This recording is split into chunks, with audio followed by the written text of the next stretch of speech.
أشهد أن محمد رسول الله۔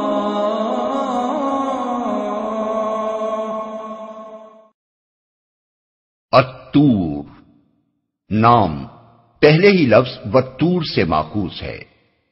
زمانہ نزول مضامین کی اندرونی شہادت سے اندازہ ہوتا ہے کہ یہ بھی مکہ معظمہ کے اسی دور میں نازل ہوئی ہے جس میں سورہ زاریات نازل ہوئی تھی۔ اس کو پڑھتے ہوئے یہ تو ضرور محسوس ہوتا ہے کہ اس کے نزول کے زمانے میں نبی صلی اللہ علیہ وسلم کے خلاف اعتراضات اور الزامات کی بوچھاڑ ہو رہی تھی، مگر یہ محسوس نہیں ہوتا کہ ظلم و ستم کی چکی زور و شور سے چلنی شروع ہو گئی تھی۔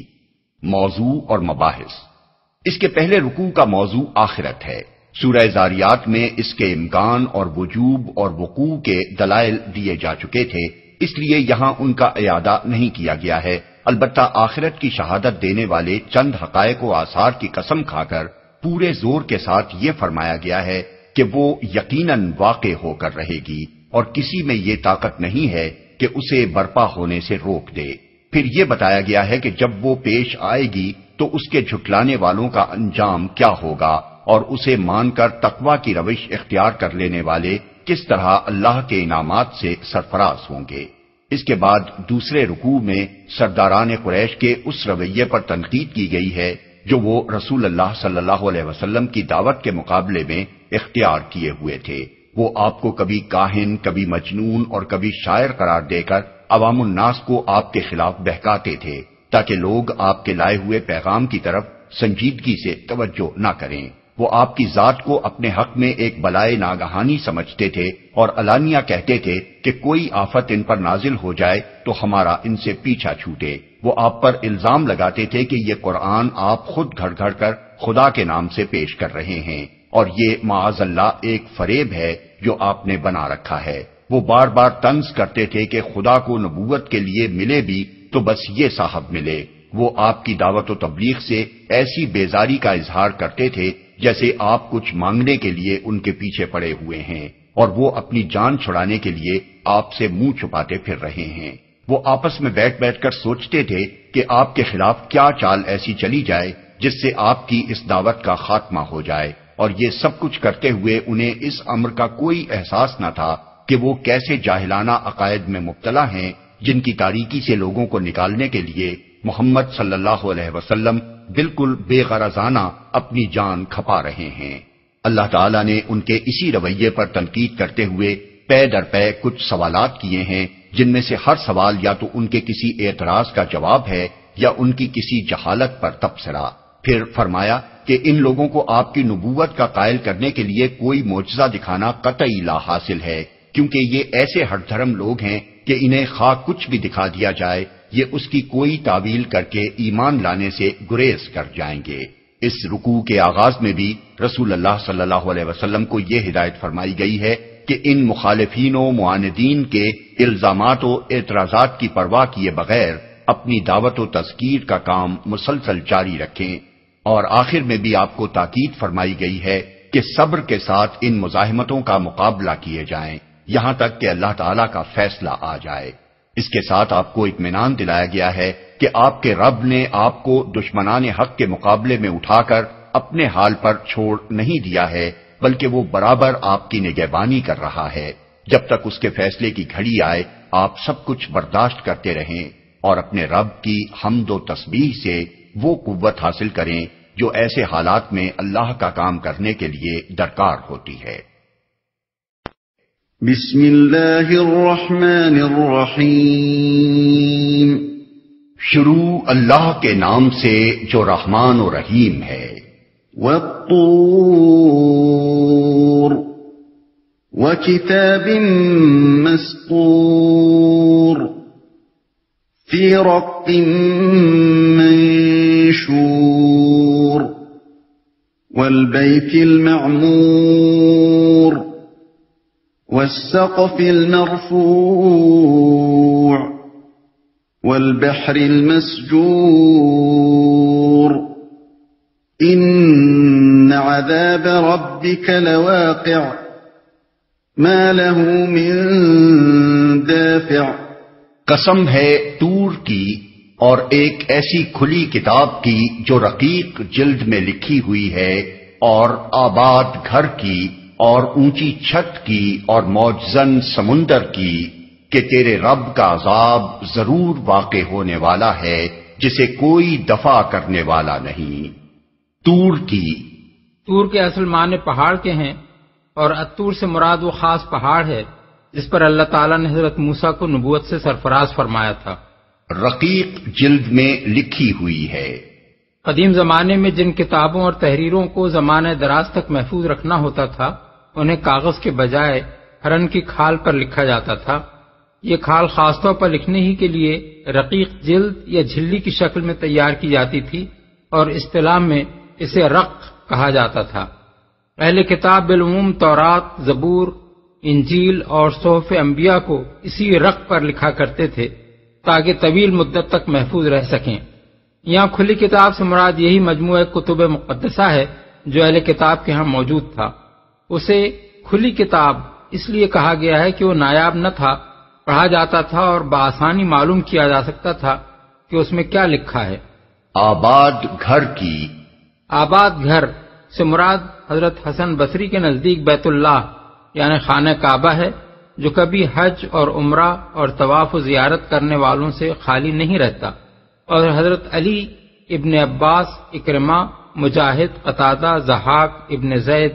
اور دوسرے مفسرین اس سے مراد وہ بیت معمور لیتے ہیں جس کا ذکر معراج کے سلسلے میں نبی صلی اللہ علیہ وسلم نے فرمایا ہے، جس کی دیوار سے آپ نے حضرت ابراہیم علیہ السلام کو ٹیک لگائے دیکھا تھا۔ مجاہد، قتادہ اور ابن زید کہتے ہیں کہ جس طرح خانہ کعبہ اہل زمین کے لیے خدا پرستوں کا مرکز و مرجع ہے، اسی طرح ہر آسمان میں اس کے باشندوں کے لیے ایسا ہی ایک کعبہ ہے جو اللہ تعالیٰ کی عبادت کرنے والوں کے لیے ایسی ہی مرکزیت رکھتا ہے۔ انہی میں سے ایک کعبہ وہ تھا جس کی دیوار سے ٹیک لگائے حضرت ابراہیم علیہ السلام معراج میں نبی صلی اللہ علیہ وسلم کو نظر آئے تھے، اور اس سے حضرت ابراہیم کی مناسبت فطری تھی کیونکہ آپ ہی زمین والے کعبے کے بانی ہیں۔ اس تشریح کو نگاہ میں رکھا جائے تو یہ دوسری تفسیر حضرت حسن بصری کی تفسیر کے خلاف نہیں پڑتی، بلکہ دونوں کو ملا کر ہم یوں سمجھ سکتے ہیں کہ یہاں قسم صرف زمین ہی کے کعبے کی نہیں کھائی گئی ہے، بلکہ اس میں ان تمام کعبوں کی قسم بھی شامل ہے جو ساری کائنات میں موجود ہیں۔ اونچی چھت کی، اونچی چھت سے مراد آسمان ہے جو زمین پر ایک قبے کی طرح چھایا ہوا نظر آتا ہے، اور یہاں یہ لفظ پورے عالم بالا کے لیے استعمال ہوا ہے۔ تشریح کے لیے ملاحظہ ہو تفہیم القرآن جلد پنجم، تفسیر سورہ قاف۔ موجزن سمندر کی، اصل میں لفظ البحر المسجور استعمال ہوا ہے، اس کے متعدد معنی بیان کیے گئے ہیں۔ بعض مفسرین نے اس کو آگ سے بھرے ہوئے کے معنی میں لیا ہے، اور بعض اس کو فارغ اور خالی کے معنی میں لیتے ہیں جس کا پانی زمین میں اتر کر غائب ہو گیا ہو۔ بعض اسے محبوس کے معنی میں لیتے ہیں اور اس کا مطلب یہ بیان کرتے ہیں کہ سمندر کو روک کر رکھا گیا ہے تاکہ اس کا پانی زمین میں اتر کر غائب بھی نہ ہو جائے اور خشکی پر چھا بھی نہ جائے کہ زمین کے سب باشندے اس میں غرق ہو جائیں۔ بعض اسے مخلوط کے معنی میں لیتے ہیں جس کے اندر میٹھا اور کھاری، گرم اور سرد ہر طرح کا پانی آ کر مل جاتا ہے، اور بعض اس کو لبریز اور موجزن کے معنی میں لیتے ہیں۔ ان میں سے پہلے دو معنی تو موقع و محل سے کوئی مناسبت نہیں رکھتے۔ سمندر کی یہ دونوں کیفیات کہ اس کی تہ پھٹ کر اس کا پانی زمین کے اندر اتر جائے اور وہ آگ سے بھر جائے، قیامت کے وقت ظاہر ہوں گی، جیسا کہ سورہ تکویر آیت 6 اور سورہ انفطار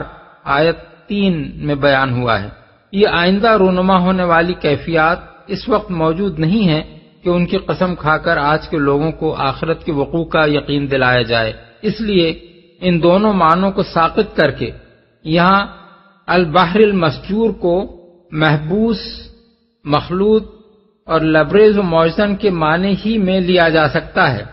کوئی دفع کرنے والا نہیں، یہ ہے وہ حقیقت جس پر ان 5 چیزوں کی قسم کھائی گئی ہے۔ رب کے عذاب سے مراد آخرت ہے، چونکہ یہاں اس پر ایمان لانے والے مخاطب نہیں ہیں بلکہ اس کا انکار کرنے والے مخاطب ہیں۔ اور ان کے حق میں اس کا آنا عذاب ہی ہے، اس لیے اس کو قیامت یا آخرت یا روز جزا کہنے کے بجائے رب کا عذاب کہا گیا ہے۔ اب غور کیجئے کہ اس کے وقوع پر وہ 5 چیزیں کس طرح دلالت کرتی ہیں جن کی قسم کھائی گئی ہے۔ طور وہ جگہ ہے جہاں ایک دبی اور پسی ہوئی قوم کو اٹھانے اور ایک غالب و قاہر قوم کو گرانے کا فیصلہ کیا گیا، اور یہ فیصلہ قانون طبیعی یعنی فزیکل لاز کی بنیاد پر نہیں بلکہ قانون اخلاقی یعنی مورل لا اور قانون مکافات یعنی لا آف ریٹریبیوشن کی بنیاد پر تھا۔ اس لیے آخرت کے حق میں تاریخی استدلال کے طور پر طور کو بطور ایک علامت کے پیش کیا گیا ہے۔ مراد یہ ہے کہ بنی اسرائیل جیسی ایک بے بس قوم کا اٹھایا جانا اور فرعون جیسے ایک زبردست فرما روا کا اپنے لشکروں سمیت غرق کر دیا جانا، جس کا فیصلہ ایک سنسان رات میں کوہ طور پر کیا گیا تھا، انسانی تاریخ میں اس امر کی ایک نمایاں ترین مثال ہے کہ سلطنت کائنات کا مزاج کس طرح انسان جیسی ایک ذی عقل و ذی اختیار مخلوق کے معاملے میں اخلاقی محاسبے اور جزائے اعمال کا تقاضا کرتا ہے، اور اس تقاضے کی تکمیل کے لیے ایک ایسا یوم الحساب ضروری ہے جس میں پوری نوع انسانی کو اکٹھا کر کے اس کا محاسبہ کیا جائے۔ کتب مقدسہ کے مجموعے کی قسم اس بنا پر کھائی گئی ہے کہ خداوند عالم کی طرف سے دنیا میں جتنے بھی انبیاء آئے اور جو کتابیں بھی وہ لائے، ان سب نے ہر زمانے میں وہی ایک خبر دی ہے جو محمد صلی اللہ علیہ وسلم دے رہے ہیں، یعنی یہ کہ تمام اگلے پچھلے انسانوں کو ایک دن اثر نو زندہ ہو کر اپنے خدا کے سامنے حاضر ہونا ہے اور اپنے اعمال کے مطابق جزا اور سزا پانی ہے۔ کوئی کتاب آسمانی کبھی ایسی نہیں آئی ہے جو اس خبر سے خالی ہو یا جس نے انسان کو الٹی یہ اطلاع دی ہو کہ زندگی جو کچھ بھی ہے بس یہی دنیا کی زندگی ہے اور انسان بس مر کر مٹی ہو جانے والا ہے، جس کے بعد نہ کوئی حساب ہے نہ کتاب۔ بیت معمور کی قسم اس لیے کھائی گئی ہے کہ خاص طور پر اہل عرب کے لیے اس زمانے میں خانہ کعبہ کی عمارت ایک ایسی کھلی نشانی تھی جو اللہ کے پیغمبروں کی صداقت پر اور اس حقیقت پر کہ اللہ جل شانہ کی حکمت بالغہ اور قدرت قاہرہ ان کی پشت پر ہے سریج شہادت دے رہی تھی۔ ان آیات کے نزول سے 2500 برس پہلے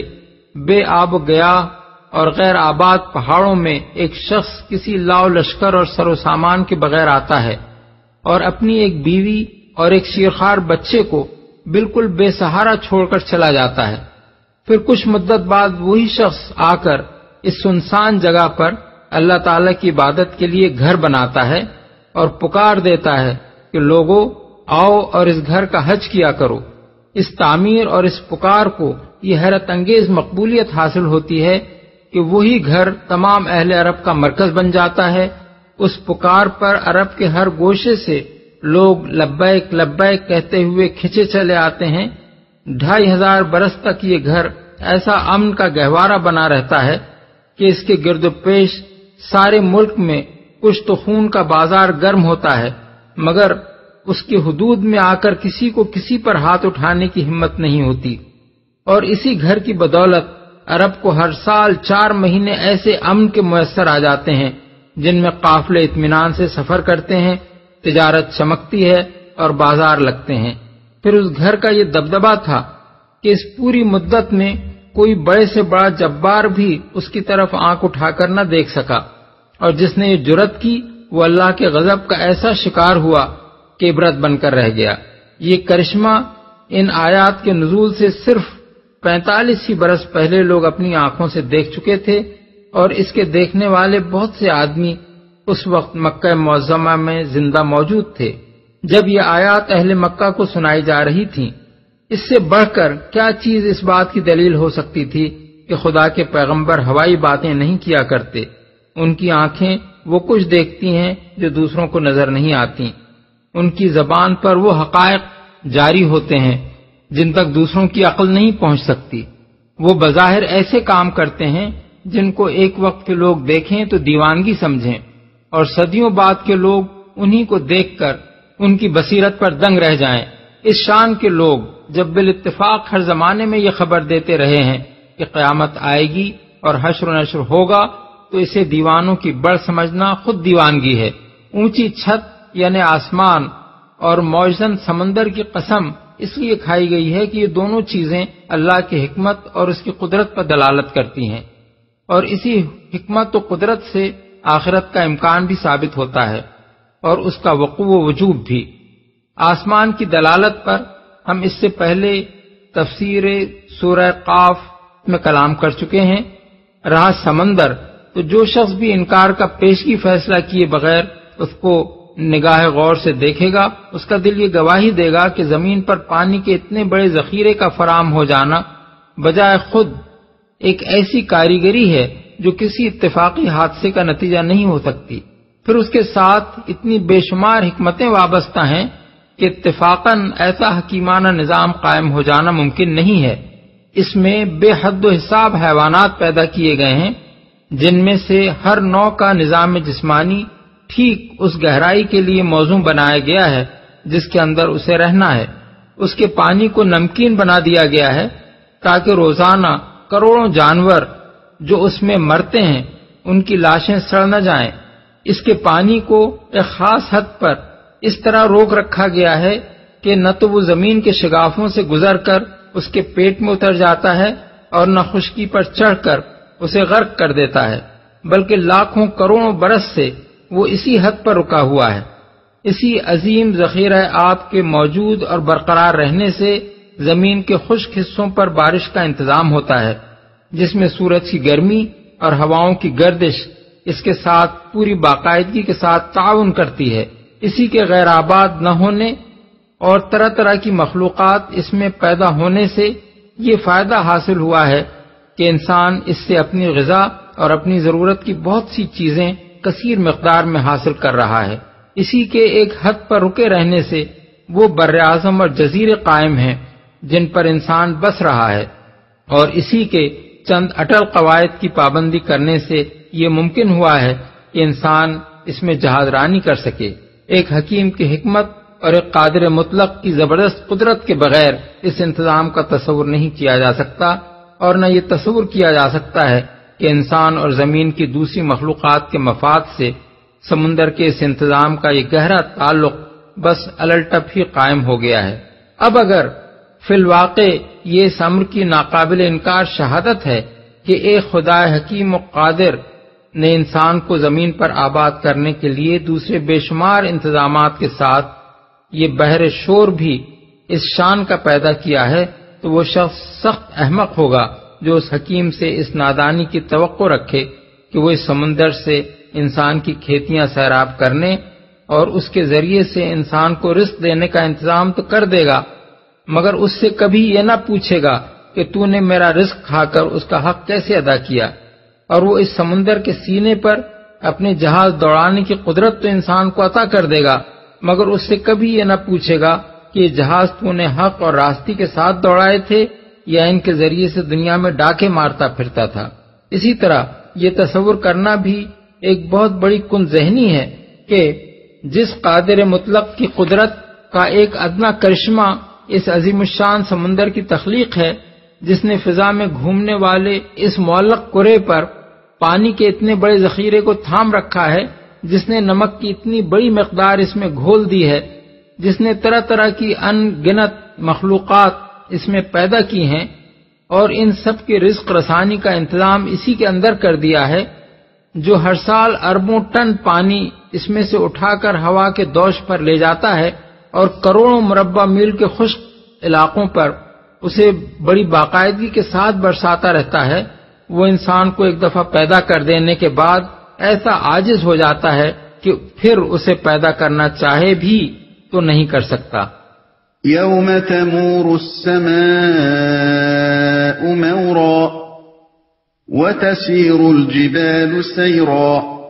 وہ اس روز واقع ہوگا جب آسمان بری طرح ڈگمگائے گا اور پہاڑ اڑے اڑے پھریں گے۔ آسمان بری طرح ڈگمگائے گا۔ اصل الفاظ ہیں تمور السماء مورن، مور عربی زبان میں گھومنے، اونٹنے، پھڑکنے، جھوم جھوم کر چلنے، چکر کھانے اور بار بار آگے پیچھے حرکت کرنے کے لیے بولا جاتا ہے۔ قیامت کے دن آسمان کی جو حالت ہوگی اسے ان الفاظ میں بیان کر کے یہ تصور دلایا گیا ہے کہ اس روز عالم بالا کا سارا نظام درہم برہم ہو جائے گا، اور دیکھنے والا جب آسمان کی طرف دیکھے گا تو اسے یوں محسوس ہوگا کہ وہ جمع جمایا نقشہ جو ہمیشہ ایک ہی شان سے نظر آتا تھا بگڑ چکا ہے، اور ہر طرف ایک اضطراب برپا ہے۔ پہاڑ اڑے اڑے پھریں گے۔ دوسرے الفاظ میں زمین کی وہ گرفت جس نے پہاڑوں کو جمع رکھا ہے ڈھیلی پڑ جائے گی، اور وہ اپنی جڑوں سے اکھڑ کر فضا میں اس طرح اڑنے لگیں گے جیسے بادل اڑے پھرتے ہیں۔ فويل يومئذ للمكذبين الذين هم في خوض يلعبون يوم يدعون إلى نار جهنم دعا هذه النار التي كنتم بها تكذبون أفسحر هذا أم أنتم لا تبصرون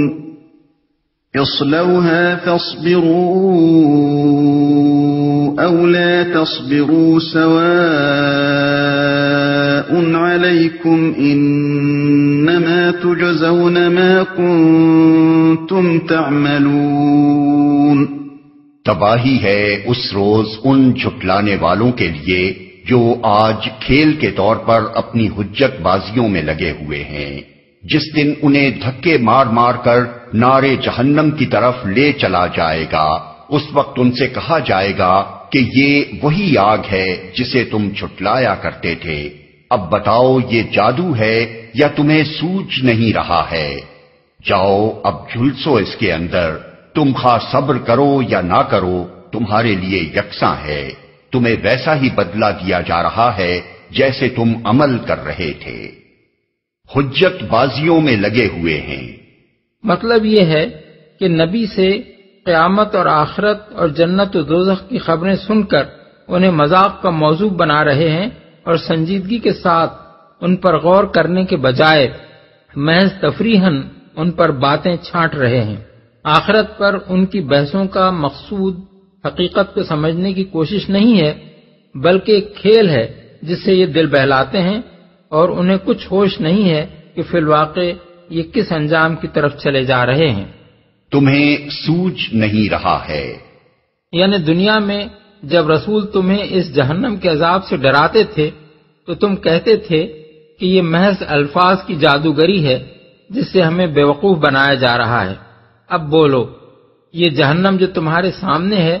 یہ اسی جادو کا کرشمہ ہے، یا اب بھی تمہیں نہ سوجھا کہ واقعی اسی جہنم سے تمہارا پالا پڑ گیا ہے جس کی خبر تمہیں دی جا رہی تھی؟ ان المتقین فی جنات ونعیم فاکہین بما آتاہم ربهم ووقاہم ربهم عذاب الجحیم۔ متقی لوگ وہاں باغوں اور نعمتوں میں ہوں گے، لطف لے رہے ہوں گے ان چیزوں سے جو ان کا رب انہیں دے گا، اور ان کا رب انہیں دوزخ کے عذاب سے بچا لے گا۔ متقی لوگ یعنی وہ لوگ جنہوں نے انبیاء کی دی ہوئی خبر پر ایمان لا کر دنیا ہی میں اپنا بچاؤ کر لیا اور ان افکار و اعمال سے پرہیز کیا جن سے انسان جہنم کا مستحق بنتا ہے۔ عذاب سے بچا لے گا۔ کسی شخص کے داخل جنت ہونے کا ذکر کر دینے کے بعد پھر دوزخ سے اس کے بچائے جانے کا ذکر کرنے کی بظاہر کوئی حاجت نہیں رہتی،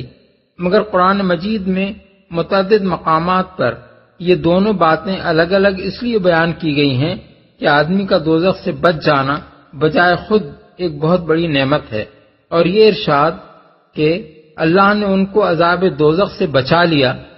دراصل اشارہ ہے اس حقیقت کی طرف کہ آدمی کا دوزخ سے بچ جانا اللہ کے فضل و کرم ہی سے ممکن ہے، ورنہ بشری کمزوریاں ہر شخص کے عمل میں ایسی ایسی خامیاں پیدا کر دیتی ہیں کہ اگر اللہ اپنی فیاضی سے ان کو نظر انداز نہ فرمائے اور سخت محاسبے پر اتر آئے تو کوئی بھی گرفت سے نہیں چھوٹ سکتا۔ اسی لیے جنت میں داخل ہونا اللہ کی جتنی بڑی نعمت ہے اس سے کچھ کم نعمت یہ نہیں ہے کہ آدمی دوزخ سے بچا لیا جائے۔ كُلُوا وَاشْرَبُوا هَنِيئًا بِمَا كُنتُمْ تَعْمَلُونَ مُتَّكِئِينَ عَلَى سُرُرٍ مَّصْفُوفَةٍ وَزَوَّجْنَاهُم بِحُورٍ عِينٍ۔ ان سے کہا جائے گا کھاؤ اور پیو مزے سے اپنے ان اعمال کے صلے میں جو تم کرتے رہے ہو۔ وہ آمنے سامنے بچھے ہوئے تختوں پر تکیے لگائے بیٹھے ہوں گے اور ہم خوبصورت آنکھوں والی حوریں ان سے بیاہ دیں گے۔ کھاؤ اور پیو مزے سے۔ یہاں مزے سے کا لفظ اپنے اندر بڑا وسیع مفہوم رکھتا ہے۔ جنت میں انسان کو جو کچھ ملے گا کسی مشقت اور محنت کے بغیر ملے گا۔ اس کے ختم ہو جانے یا اس کے اندر کمی واقع ہو جانے کا کوئی اندیشہ نہ ہوگا۔ اس کے لیے انسان کو کچھ خرچ کرنا نہیں پڑے گا، وہ عین اس کی خواہش اور اس کے دل کی پسند کے مطابق ہوگا۔ جتنا چاہے گا اور جب چاہے گا حاضر کر دیا جائے گا۔ مہمان کے طور پر وہ وہاں مقیم نہ ہوگا کہ کچھ طلب کرتے ہوئے شرمائے، بلکہ سب کچھ اس کے اپنے گزشتہ اعمال کا صلہ اور اس کی اپنی پچھلی کمائی کا ثمرہ ہوگا۔ اس کے کھانے اور پینے سے کسی مرض کا خطرہ بھی نہ ہوگا۔ وہ بھوک مٹانے اور زندہ رہنے کے لیے نہیں بلکہ صرف لذت حاصل کرنے کے لیے ہوگا، اور آدمی جتنی لذت بھی اس سے اٹھانا چاہے اٹھا سکے گا بغیر اس کے کہ اس سے کوئی سوء ہضم لاحق ہو، اور وہ غذا کسی قسم کی غلاظت پیدا کرنے والی بھی نہ ہوگی۔ اس لیے دنیا میں مزے سے کھانے پینے کا جو مفہوم ہے، جنت میں مزے سے کھانے پینے کا مفہوم اس سے بدرجہ زیادہ وسیع اور اعلیٰ و ارفع ہے۔ والذین آمنوا واتبعتهم ذریتهم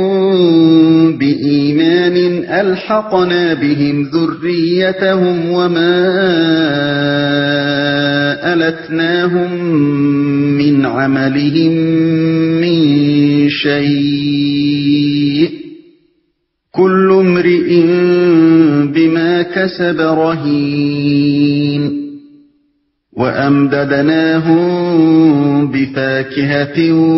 ولحم مما يشتهون۔ جو لوگ ایمان لائے ہیں اور ان کی اولاد بھی کسی درجہ ایمان میں ان کے نقش قدم پر چلی ہے، ان کی اس اولاد کو بھی ہم جنت میں ان کے ساتھ ملا دیں گے اور ان کے عمل میں کوئی گھاٹا ان کو نہ دیں گے۔ ہر شخص اپنے کسب کے عوض رہن ہے۔ ہم ان کو ہر طرح کے پھل اور گوشت جس چیز کا بھی ان کا جی چاہے گا خوب دیے چلے جائیں گے، کوئی گھاٹا ان کو نہ دیں گے۔ یہ مضمون اس سے پہلے سورہ رعد آیت 23 اور سورہ مومن آیت 8 میں بھی گزر چکا ہے، مگر یہاں ان دونوں مقامات سے بھی زیادہ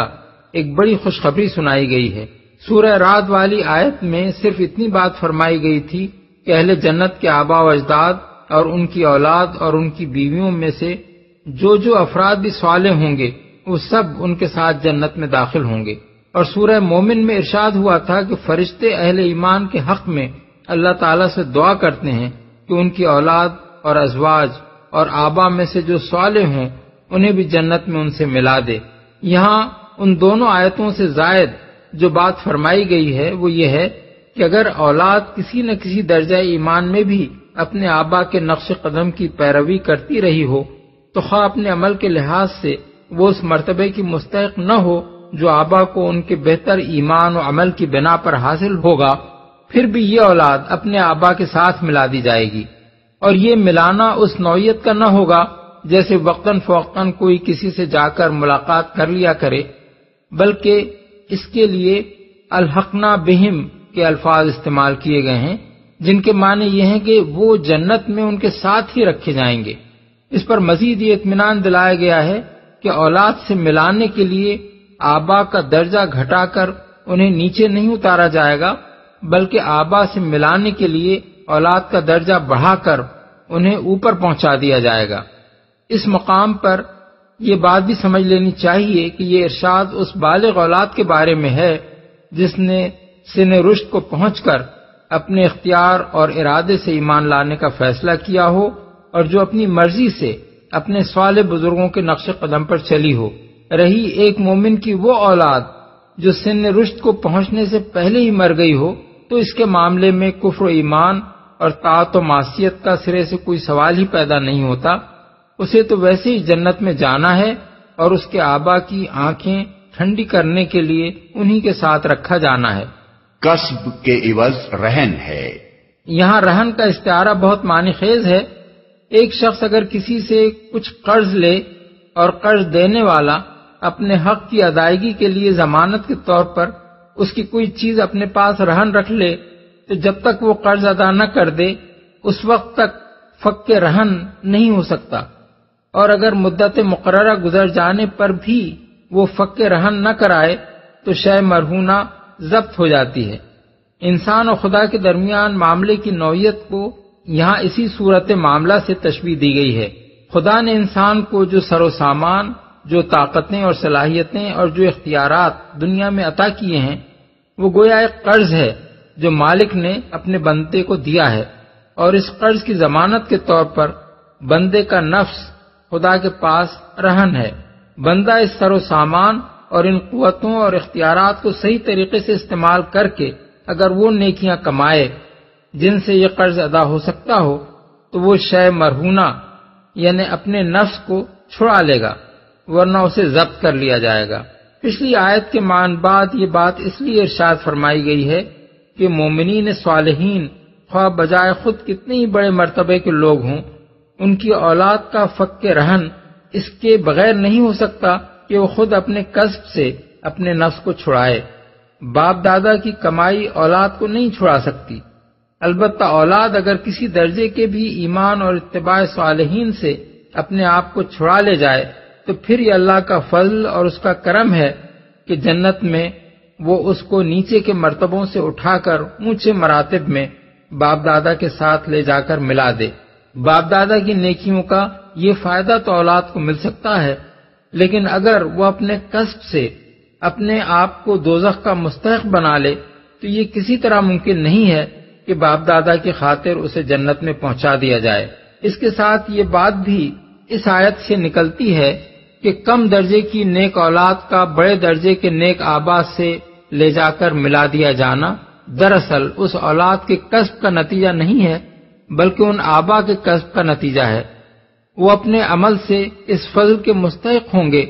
کہ ان کے دل خوش کرنے کے لیے ان کی اولاد کو ان سے لا ملایا جائے۔ اسی وجہ سے اللہ ان کے درجے گھٹا کر انہیں اولاد کے پاس نہیں لے جائے گا بلکہ اولاد کے درجے بڑھا کر ان کے پاس لے جائے گا تاکہ ان پر خدا کی نعمتوں کے اتمام میں یہ کسر باقی نہ رہ جائے کہ اپنی اولاد سے دوری ان کے لیے باعث اذیت ہو۔ پھل اور گوشت۔ اس آیت میں اہل جنت کو مطلقاً ہر قسم کا گوشت دیے جانے کا ذکر ہے، اور سورہ واقعہ آیت 21 میں فرمایا گیا ہے کہ پرندوں کے گوشت سے ان کی تواضع کی جائے گی۔ اس گوشت کی نوعیت ہمیں ٹھیک معلوم نہیں ہے، مگر جس طرح قرآن کی بعض تصریحات اور بعض احادیث میں جنت کے دودھ کے متعلق بتایا گیا ہے کہ وہ جانوروں کے تھنوں سے نکلا ہوا نہ ہوگا، اور جنت کے شہد کے متعلق بتایا گیا ہے کہ وہ مکھیوں کا بنایا ہوا نہ ہوگا، اور جنت کی شراب کے متعلق بتایا گیا ہے کہ وہ پھلوں کو سڑا کر کشید کی ہوئی نہ ہوگی، بلکہ اللہ کی قدرت سے یہ چیزیں چشموں سے نکلیں گی اور نہروں میں بہیں گی۔ اس سے یہ قیاس کیا جا سکتا ہے کہ جنت کا گوشت بھی جانوروں کا ذبیحہ نہ ہوگا بلکہ یہ بھی قدرتی طور پر پیدا ہوگا۔ جو خدا زمین کے مادوں سے براہ راست دودھ اور شہد اور شراب پیدا کر سکتا ہے، اس کی قدرت سے یہ بعید نہیں ہے کہ انہی مادوں سے ہر طرح کا لذیذ ترین گوشت پیدا کر دے جو جانوروں کے گوشت سے بھی اپنی لذت میں بڑھ کر ہو۔ يتنازعون فيها كأسا لا لغو فيها ولا تأثيم وَيَطُوفُ عَلَيْهِمْ غِلْمَانٌ لَهُمْ كَأَنَّهُمْ لُؤْلُؤٌ مَكْنُونٌ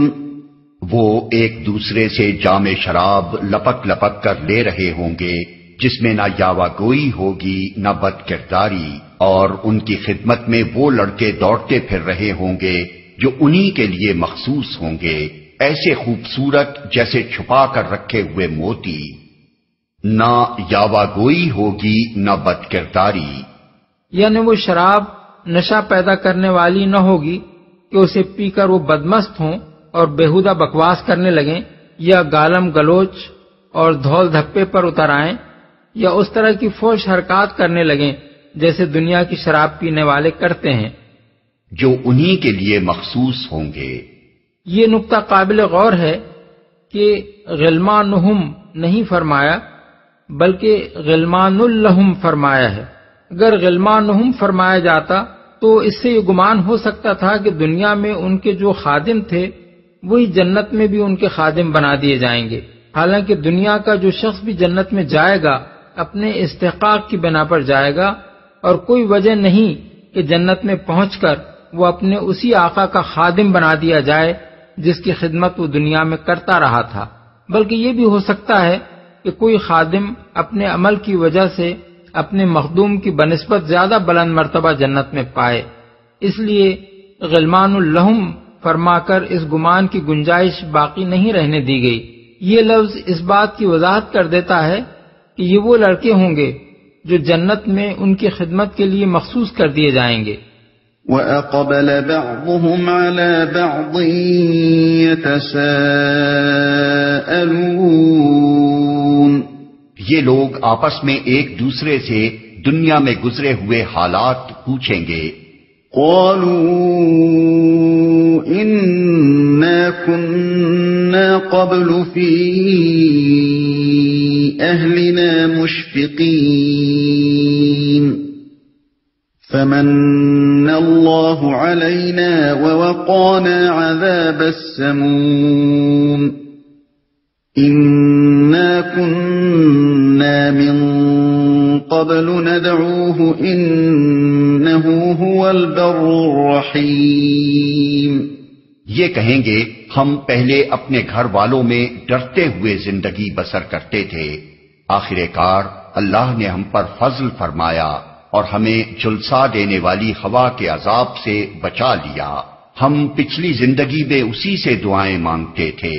وہ واقعی بڑا ہی محسن اور رحیم ہے۔ ڈرتے ہوئے زندگی بسر کرتے تھے، یعنی ہم وہاں عیش میں منہمک اور اپنی دنیا میں مگن ہو کر غفلت کی زندگی نہیں گزار رہے تھے، بلکہ ہر وقت ہمیں یہ دھڑکا لگا رہتا تھا کہ کہیں ہم سے کوئی ایسا کام نہ ہو جائے جس پر خدا کے ہاں ہماری پکڑ ہو۔ یہاں خاص طور پر اپنے گھر والوں کے درمیان ڈرتے ہوئے زندگی بسر کرنے کا ذکر اس لیے کیا گیا ہے کہ آدمی سب سے زیادہ جس وجہ سے گناہوں میں مبتلا ہوتا ہے وہ اپنے بال بچوں کو عیش کرانے اور ان کی دنیا بنانے کی فکر ہے، اسی کے لیے وہ حرام کماتا ہے، دوسروں کے حقوق پر ڈاکے ڈالتا ہے اور طرح طرح کی ناجائز تدبیریں کرتا ہے۔ اسی بنا پر اہل جنت آپس میں کہیں گے کہ خاص طور پر جس چیز نے ہمیں عاقبت کی خرابی سے بچایا وہ یہ تھی کہ اپنے بال بچوں میں زندگی بسر کرتے ہوئے ہمیں ان کو عیش کرانے اور ان کا مستقبل شاندار بنانے کی اتنی فکر نہ تھی جتنی اس بات کی تھی کہ ہم ان کی خاطر وہ طریقے نہ اختیار کر بیٹھیں جن سے ہماری آخرت برباد ہو جائے، اور اپنی اولاد کو بھی ایسے راستے پر نہ ڈال جائیں جو ان کو عذاب الہی کا مستحق بنا دے۔ جھلسا دینے والی ہوا، اصل میں لفظ سموم استعمال ہوا ہے جس کے معنی سخت گرم ہوا کے ہیں۔ اس سے مراد لو کی وہ لپٹیں ہیں جو دوزخ سے اٹھ رہی ہوں گی۔ فَذَكِّرْ فَمَا أَنْتَ بِنِعْمَةِ رَبِّكَ بِكَاهِنٍ وَلَا مَجْنُونٍ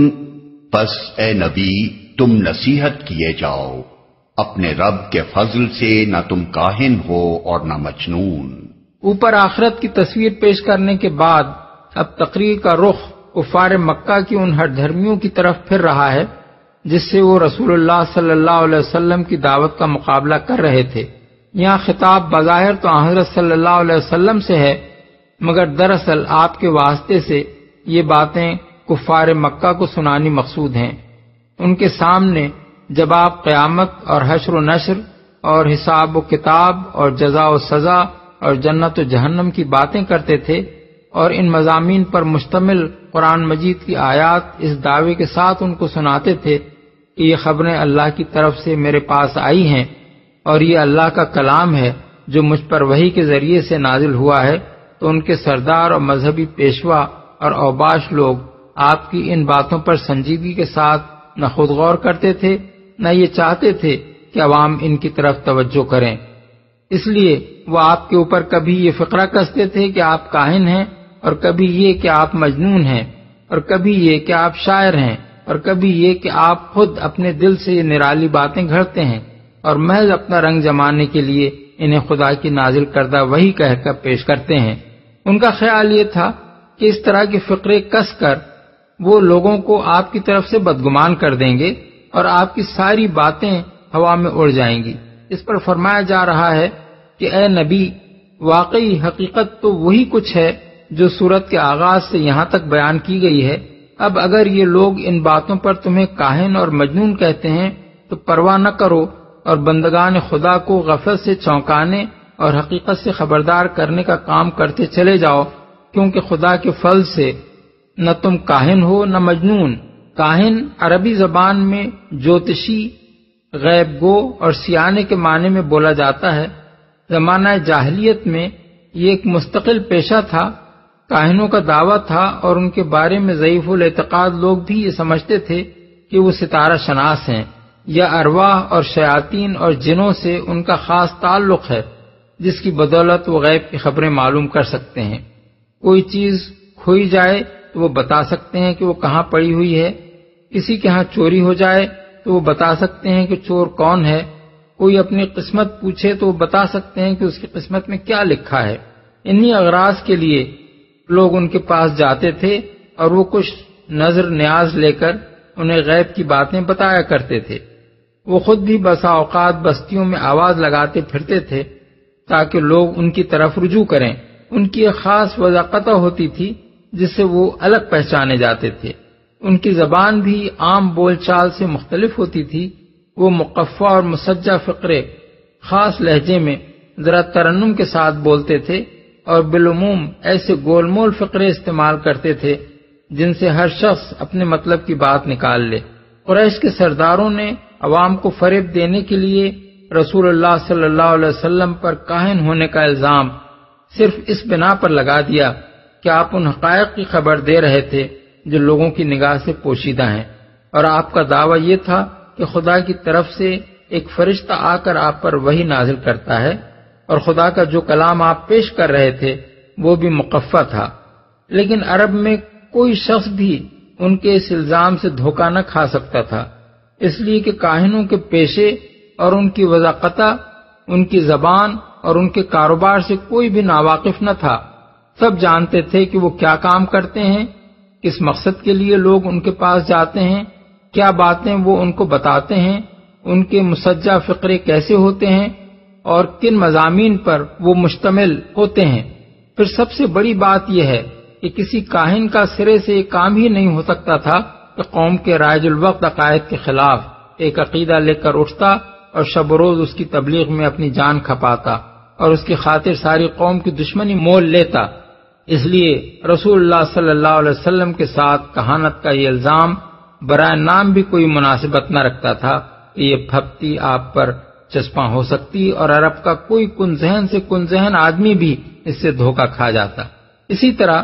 آپ پر جنون کا الزام بھی کفار مکہ محض اپنے دل کی تسلی کے لیے لگاتے تھے، جیسے موجودہ زمانے کے بعض بے شرم مغربی مصنفین اسلام کے خلاف اپنے بغض کی آگ ٹھنڈی کرنے کے لیے یہ دعویٰ کرتے ہیں کہ معاذ اللہ حضور پر صرع یعنی ایپیلیپسی کے دورے پڑتے تھے، اور انہی دوروں کی حالت میں جو کچھ آپ کی زبان سے نکلتا تھا اسے لوگ وہی سمجھتے تھے۔ ایسے بےہودہ الزامات کو کسی صاحب عقل آدمی نے نہ اس زمانے میں قابل اعتنا سمجھا تھا نہ آج کوئی شخص قرآن کو پڑھ کر اور رسول اللہ صلی اللہ علیہ وسلم کی قیادت و رہنمائی کے حیرت انگیز کارنامے دیکھ کر یہ باور کر سکتا ہے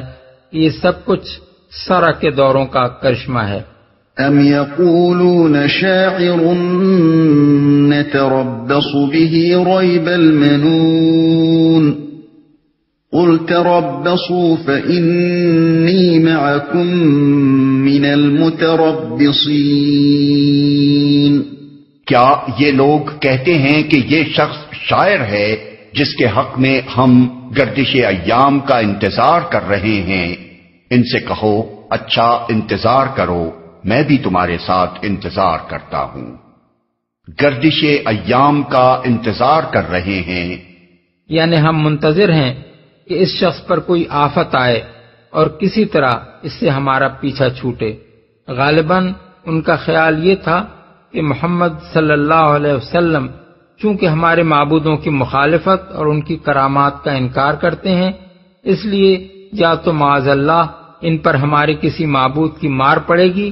یا کوئی دل جلا ان کی یہ باتیں سن کر آپے سے باہر ہو جائے گا اور انہیں قتل کر دے گا۔ تمہارے ساتھ انتظار کرتا ہوں۔ اس کے دو مطلب ہو سکتے ہیں، ایک یہ کہ میں بھی دیکھتا ہوں کہ تمہاری یہ آرزو پوری ہوتی ہے یا نہیں، دوسرے یہ کہ میں بھی منتظر ہوں کہ شامت میری آتی ہے یا تمہاری۔ ام تأمرهم احلامهم بهذا ام هم قوم طاغون۔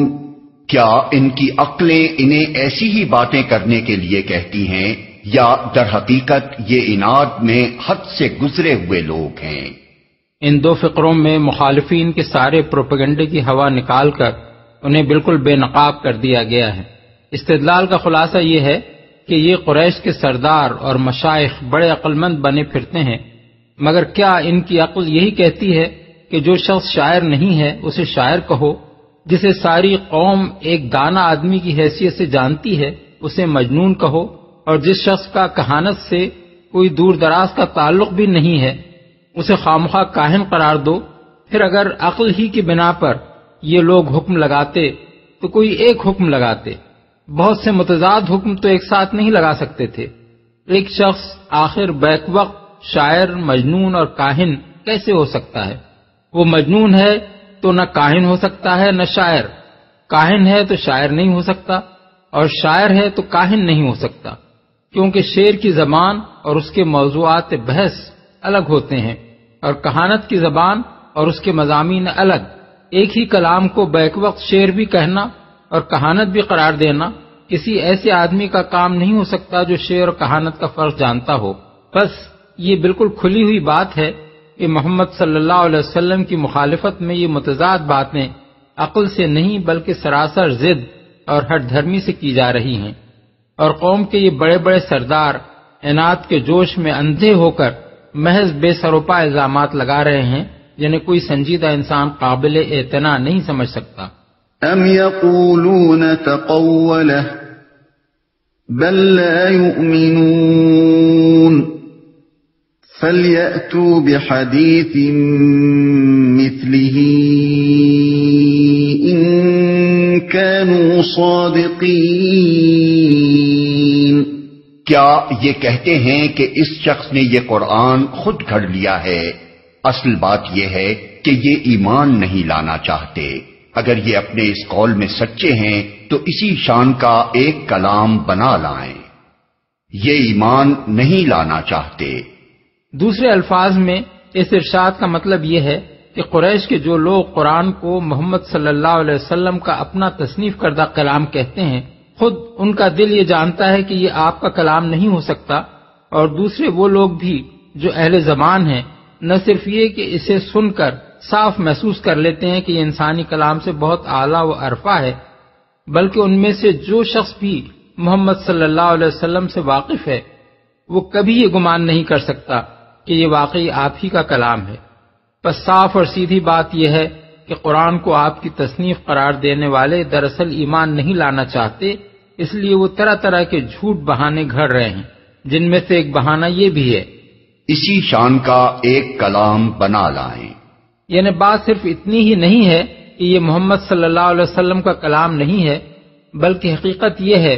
کہ یہ سرے سے انسانی کلام ہی نہیں ہے، اور یہ بات انسان کی قدرت سے باہر ہے کہ ایسا کلام تصنیف کر سکے۔ اگر تم اسے انسانی کلام کہتے ہو تو اس پائے کا کوئی کلام لا کر دکھاؤ جسے کسی انسان نے تصنیف کیا ہو۔ یہ چیلنج نہ صرف قریش کو بلکہ تمام دنیا کے منکرین کو سب سے پہلے اس آیت میں دیا گیا تھا۔ اس کے بعد 3 مرتبہ مکہ معظمہ میں اور پھر آخری بار مدینہ منورہ میں اسے دہرایا گیا۔ ملاحظہ ہو یونس آیت 38، ہود آیت 13، بنی اسرائیل آیت 88، البقرہ آیت 23۔ مگر کوئی اس کا جواب دینے کی نہ اس وقت ہمت کر سکا اور نہ اس کے بعد آج تک کسی کو یہ جرأت ہوئی کہ قرآن کے مقابلے میں کسی انسانی تصنیف کو لے آئے۔ بعض لوگ اس چیلنج کی حقیقی نوعیت کو نہ سمجھنے کی وجہ سے یہ کہتے ہیں کہ قرآن ہی کیا، کسی شخص کے اسٹائل میں بھی دوسرا کوئی شخص نثر یا نظم لکھنے پر قادر نہیں ہوتا۔ ہومر، رومی، شیکسپیئر، گویٹے، غالب، ٹیگور، اقبال سبھی اس لحاظ سے بے مثل ہیں کہ ان کی نقل اتار کر انہی جیسا کلام بنا لانا کسی کے بس میں نہیں ہے۔ قرآن کے چیلنج کا یہ جواب دینے والے دراصل اس غلط فہمی میں ہیں کہ فَلْيَأْتُوا بِحَدِيثٍ مِثْلِهِ کا مطلب قرآن کے اسٹائل میں اس جیسی کوئی کتاب لکھ دینا ہے۔ حالانکہ اس سے مراد اسٹائل میں مماثلت نہیں ہے، بلکہ مراد یہ ہے کہ اس پائے اور اس شان اور اس مرتبے کی کوئی کتاب لے آؤ جو صرف عربی ہی میں نہیں، دنیا کی کسی زبان میں ان خصوصیات کے لحاظ سے قرآن کی مد مقابل قرار پا سکے جن کی بنا پر قرآن ایک معجزہ ہے۔ مختصراً چند بڑی بڑی خصوصیات حسب ذیل ہیں جن کی بنا پر قرآن پہلے بھی معجزہ تھا اور آج بھی معجزہ ہے۔ 1، جس زبان میں قرآن مجید نازل ہوا ہے اس کے ادب کا وہ بلند ترین اور مکمل ترین نمونہ ہے۔ پوری کتاب میں ایک لفظ اور ایک جملہ بھی معیار سے گرا ہوا نہیں ہے۔ جس مضمون کو بھی ادا کیا گیا ہے موزوں ترین الفاظ اور مناسب ترین انداز بیان میں ادا کیا گیا ہے۔ ایک ہی مضمون بار بار بیان ہوا ہے اور ہر مرتبہ پیرائے بیان نیا ہے، جس سے تکرار کی بدنمائی کہیں پیدا نہیں ہوتی۔ اول سے لے کر آخر تک ساری کتاب میں الفاظ کی نشست ایسی ہے جیسے نگینے تراش تراش کر جڑے گئے ہوں۔ کلام اتنا مؤثر ہے کہ کوئی زباندہ آدمی اسے سن کر سر دھونے بغیر نہیں رہ سکتا، حتیٰ کہ منکر اور مخالف کی روح بھی وشت کرنے لگتی ہے۔ 1400 برس گزرنے کے بعد بھی آج تک یہ کتاب اپنی زبان کے ادب کا سب سے اعلیٰ نمونہ ہے، جس کے برابر تو درکنار، جس کے قریب بھی عربی زبان کی کوئی کتاب اپنی ادبی قدر و قیمت میں نہیں پہنچتی۔ یہی نہیں بلکہ یہ کتاب عربی زبان کو اس طرح پکڑ کر بیٹھ گئی ہے کہ 14 صدیاں گزر جانے پر بھی اس زبان کا معیار فصاحت وہی ہے جو اس کتاب نے قائم کر دیا تھا۔ حالانکہ اتنی مدت میں زبانیں بدل کر کچھ سے کچھ ہو جاتی ہیں۔ دنیا کی کوئی زبان ایسی نہیں ہے جو اتنی طویل مدت تک املا، انشاء، محاورے، قواعد زبان اور استعمال الفاظ میں ایک ہی شان پر باقی رہ گئی ہو۔ لیکن یہ صرف قرآن کی طاقت ہے جس نے عربی زبان کو اپنے مقام سے ہلنے نہ دیا۔ اس کا ایک لفظ بھی آج تک متروک نہیں ہوا ہے، اس کا ہر محاورہ آج تک عربی ادب میں مستعمل ہے، اس کا ادب آج بھی عربی کا معیاری ادب ہے، اور تقریر و تحریر میں آج بھی فصیح زبان وہی مانی جاتی ہے جو 1400 برس پہلے قرآن میں استعمال ہوئی تھی۔ کیا دنیا کی کسی زبان میں کوئی انسانی تصنیف اس شان کی ہے؟ 2، یہ دنیا کی واحد کتاب ہے جس نے نوع انسانی کے افکار، اخلاق، تہذیب اور طرز زندگی پر اتنی وسعت، اتنی گہرائی اور اتنی ہمگیری کے ساتھ اثر ڈالا ہے کہ دنیا میں اس کی کوئی نظیر نہیں ملتی۔ پہلے اس کی تاثیر نے ایک قوم کو بدلا اور پھر اس قوم نے اٹھ کر دنیا کے ایک بہت بڑے حصے کو بدل ڈالا۔ کوئی دوسری کتاب ایسی نہیں ہے جو اس قدر انقلاب انگیز ثابت ہوئی ہو۔ یہ کتاب صرف کاغذ کے صفحات پر لکھی نہیں رہ گئی ہے، بلکہ عمل کی دنیا میں اس کے ایک ایک لفظ نے خیالات کی تشکیل اور ایک مستقل تہذیب کی تعمیر کی ہے۔ 1400 برس سے اس کے ان اثرات کا سلسلہ جاری ہے اور روز بروز اس کے یہ اثرات پھیلتے چلے جا رہے ہیں۔ 3. جس موضوع سے یہ کتاب بحث کرتی ہے وہ ایک وسیع ترین موضوع ہے جس کا دائرہ ازل سے ابد تک پوری کائنات پر حاوی ہے.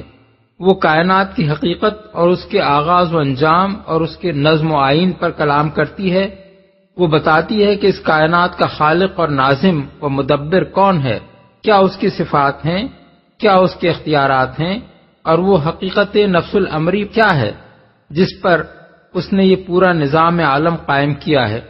وہ اس جہان میں انسان کی حیثیت اور اس کا مقام ٹھیک ٹھیک مشخص کر کے بتاتی ہے.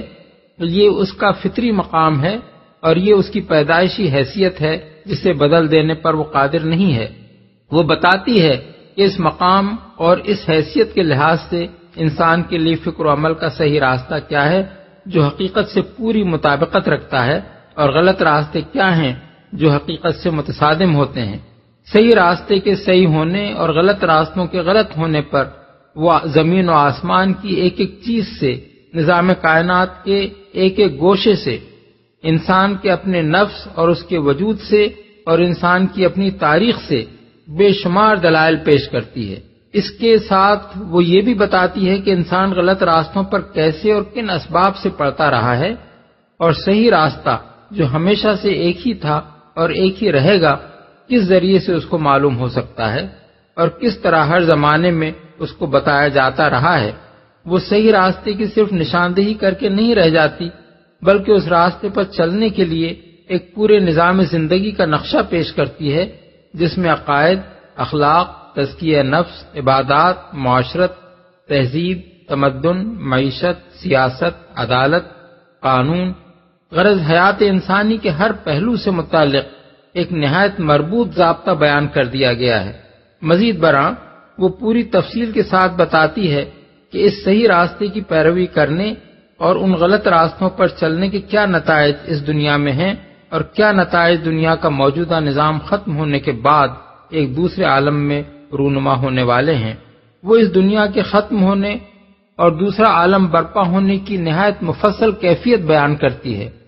اس تغیر کے تمام مراحل ایک ایک کر کے بتاتی ہے، دوسرے عالم کا پورا نقشہ نگاہوں کے سامنے کھینچ دیتی ہے، اور پھر بڑی وضاحت کے ساتھ بیان کرتی ہے کہ وہاں انسان کیسے ایک دوسری زندگی پائے گا، کس طرح اس کی دنیاوی زندگی کے اعمال کا محاسبہ ہوگا، کن امور کی اس سے باز پرس ہوگی، کیسی ناقابل انکار صورت میں اس کا پورا نامہ اعمال اس کے سامنے رکھ دیا جائے گا، کیسی زبردست شہادتیں اس کے ثبوت میں پیش کی جائیں گی، جزا اور سزا پانے والے کیوں جزا اور سزا پائیں گے، جزا پانے والوں کو کیسے انعامات ملیں گے، اور سزا پانے والے کس کس شکل میں اپنے اعمال کے نتائج بھگتیں گے. اس وسیع مضمون پر جو کلام اس کتاب میں کیا گیا ہے وہ اس حیثیت سے نہیں ہے کہ اس کا مصنف کچھ صغرا کبرا جوڑ کر چند قیاسات کی ایک عمارت تعمیر کر رہا ہے، بلکہ اس حیثیت سے ہے کہ اس کا مصنف حقیقت کا براہ راست علم رکھتا ہے. اس کی نگاہ ازل سے ابد تک سب کچھ دیکھ رہی ہے، تمام حقائق اس پر عیاں ہیں. کائنات پوری کی پوری اس کے سامنے کھلی کتاب کی طرح ہے، نو انسانی کے آغاز سے اس کے خاتمے تک ہی نہیں بلکہ خاتمے کے بعد اس کی دوسری زندگی تک بھی وہ اس کو بیک نظر دیکھ رہا ہے، اور قیاس و گمان کی بنا پر نہیں بلکہ علم کی بنیاد پر انسان کی رہنمائی کر رہا ہے. جن حقائق کو علم کی حیثیت سے وہ پیش کرتا ہے ان میں سے کوئی ایک بھی آج تک غلط ثابت نہیں کیا جا سکا ہے. جو تصور کائنات و انسان وہ پیش کرتا ہے وہ تمام مظاہر اور واقعات کی مکمل توجیہ کرتا ہے اور ہر شعبہ علم میں تحقیق کی بنیاد بن سکتا ہے. فلسفہ و سائنس اور علوم عمران کے تمام آخری مسائل کے جوابات اس کے کلام میں موجود ہیں، اور ان سب کے درمیان ایسا منطقی ربط ہے کہ ان پر ایک مکمل مربوط اور جامع نظام فکر قائم ہوتا ہے. پھر عملی حیثیت سے جو رہنمائی اس نے زندگی کے ہر پہلو کے متعلق انسان کو دی ہے وہ صرف انتہائی معقول اور انتہائی پاکیزہ ہی نہیں ہے بلکہ 1400 سال سے روئے زمین کے مختلف گوشوں میں بے شمار انسان بالفعل اس کی پیروی کر رہے ہیں، اور تجربے نے اس کو بہترین ثابت کیا ہے. کیا اس شان کی کوئی انسانی تصنیف دنیا میں موجود ہے یا کبھی موجود رہی ہے جسے اس کتاب کے مقابلے میں لایا جا سکتا ہو؟ 4. یہ کتاب پوری کی پوری بیک وقت لکھ کر دنیا کے سامنے پیش نہیں کر دی گئی تھی، بلکہ چند ابتدائی ہدایات کے ساتھ ایک تحریک اصلاح کا آغاز کیا گیا تھا، اور اس کے بعد 23 سال تک وہ تحریک جن جن مرحلوں سے گزرتی رہی، ان کے حالات اور ان کی ضروریات کے مطابق اس کے اجزاء اس تحریک کے رہنما کی زبان سے کبھی طویل خطبوں اور کبھی مختصر جملوں کی شکل میں ادا ہوتے رہے۔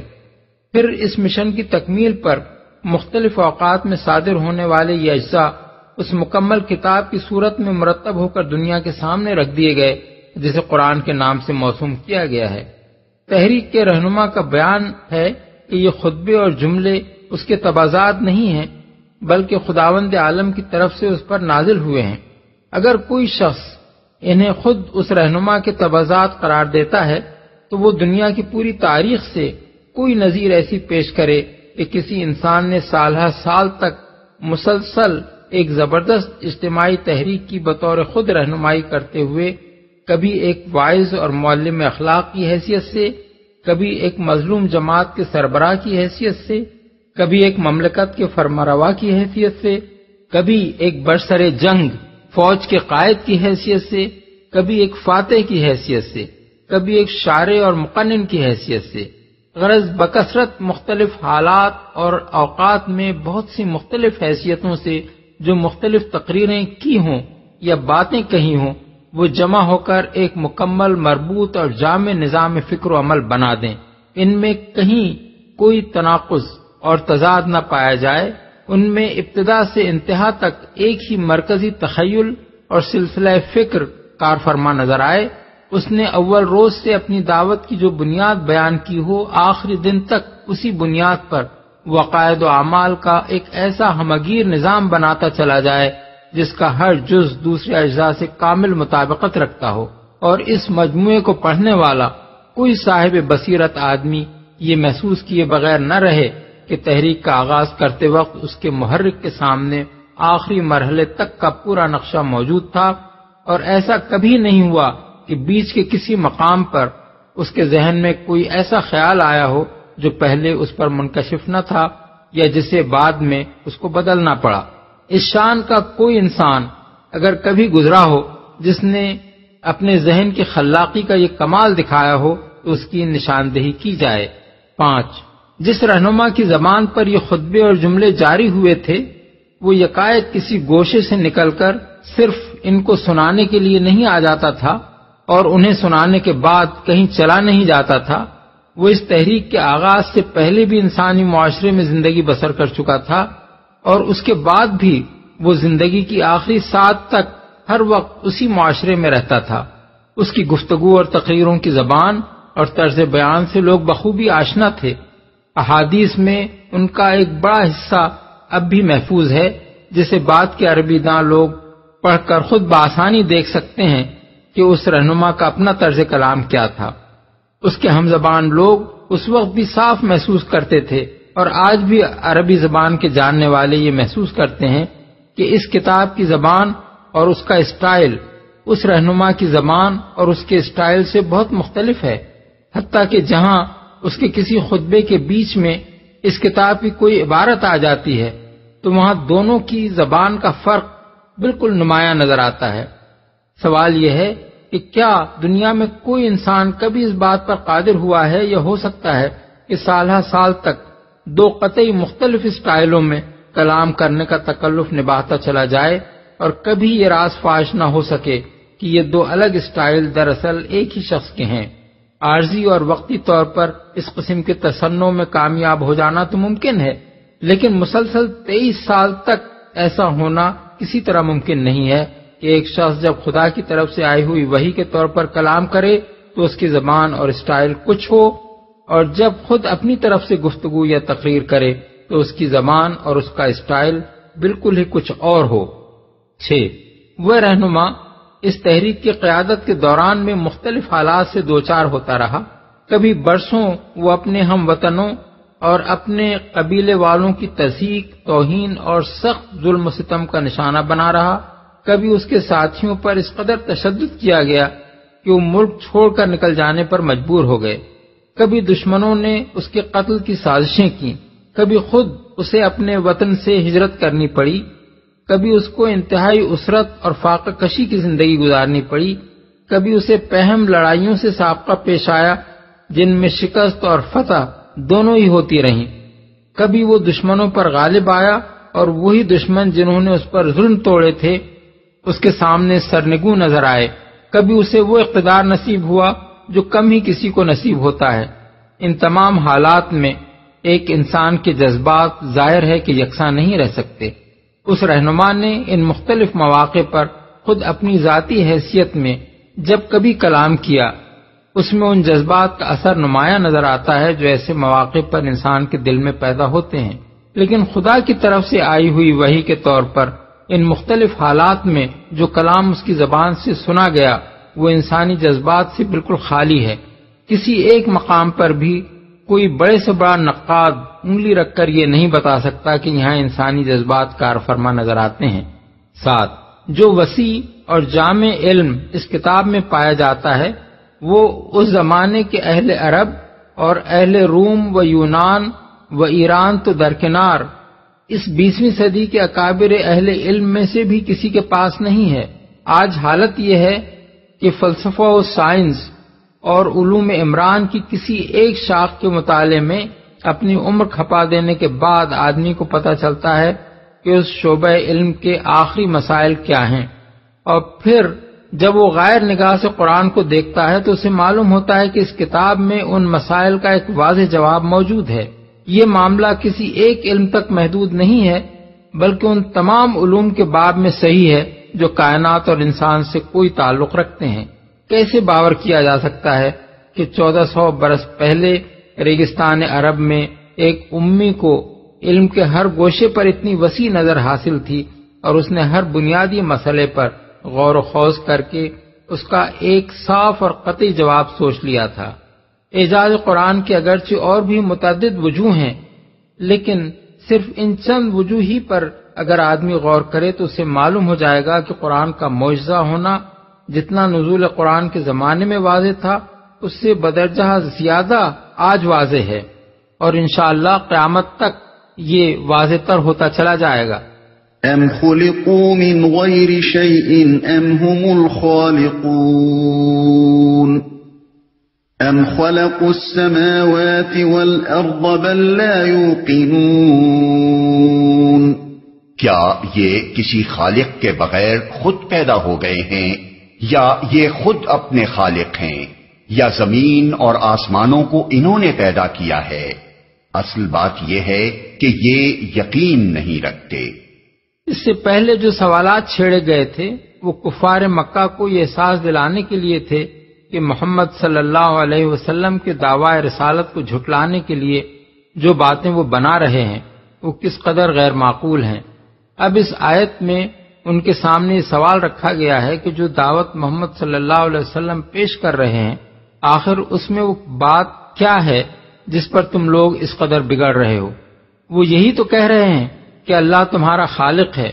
اور اسی کی تم کو بندگی کرنی چاہیے۔ اس پر تمہارے بگڑنے کی آخر کیا معقول وجہ ہے؟ کیا تم خود بن گئے ہو؟ کسی بنانے والے نے تمہیں نہیں بنایا؟ یا اپنے بنانے والے تم خود ہو؟ یا یہ وسیع کائنات تمہاری بنائی ہوئی ہے؟ اگر ان میں سے کوئی بات بھی صحیح نہیں ہے اور تم خود مانتے ہو کہ تمہارا خالق بھی اللہ ہی ہے اور اس کائنات کا خالق بھی وہی ہے، تو اس شخص پر تمہیں غصہ کیوں آتا ہے جو تم سے کہتا ہے کہ وہی اللہ تمہاری بندگی و پرستش کا مستحق ہے؟ غصے کے لائق بات یہ ہے یا یہ کہ جو خالق نہیں ہے ان کی بندگی کی جائے اور جو خالق ہے اس کی بندگی نہ کی جائے؟ تم زبان سے یہ اقرار تو ضرور کرتے ہو کہ اللہ ہی تمہارا اور کائنات کا خالق ہے، لیکن اگر تمہیں واقعی اس بات کا یقین ہوتا تو اس کی بندگی کی طرف بلانے والے کے پیچھے اس طرح ہاتھ دھو کر نہ پڑ جاتے۔ یہ ایسا زبردست چپتا ہوا سوال تھا کہ اس نے مشرکین کے عقیدے کی چولیں ہلا دیں۔ بخاری و مسلم کی روایت ہے کہ جبیر بن مطعم جنگ بدر کے بعد قریش کے قیدیوں کی رہائی پر بات چیت کرنے کے لیے کفار مکہ کی طرف سے مدینہ آئے۔ یہاں رسول اللہ صلی اللہ علیہ وسلم مغرب کی نماز پڑھا رہے تھے اور اس میں سورہ طور زیر تلاوت تھی، ان کا اپنا بیان یہ ہے کہ جب حضور اس مقام پر پہنچے تو میرا دل میرے سینے سے اڑا جاتا تھا۔ بعد میں ان کے مسلمان ہونے کی ایک بڑی وجہ یہ تھی کہ اس روز یہ آیات سن کر اسلام ان کے دل میں جڑ پکڑ چکا تھا۔ ام عندهم خزائن ربك ام هم المسيطرون، کیا تیرے رب کے خزانے ان کے قبضے میں ہیں یا ان پر انہی کا حکم چلتا ہے؟ یہ کفار مکہ کے اس اعتراض کا جواب ہے کہ آخر محمد بن عبداللہ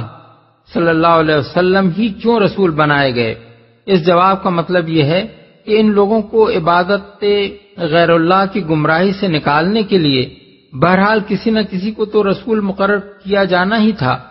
اب سوال یہ ہے کہ یہ فیصلہ کرنا کس کا کام ہے کہ خدا اپنا رسول کس کو بنائے اور کس کو نہ بنائے۔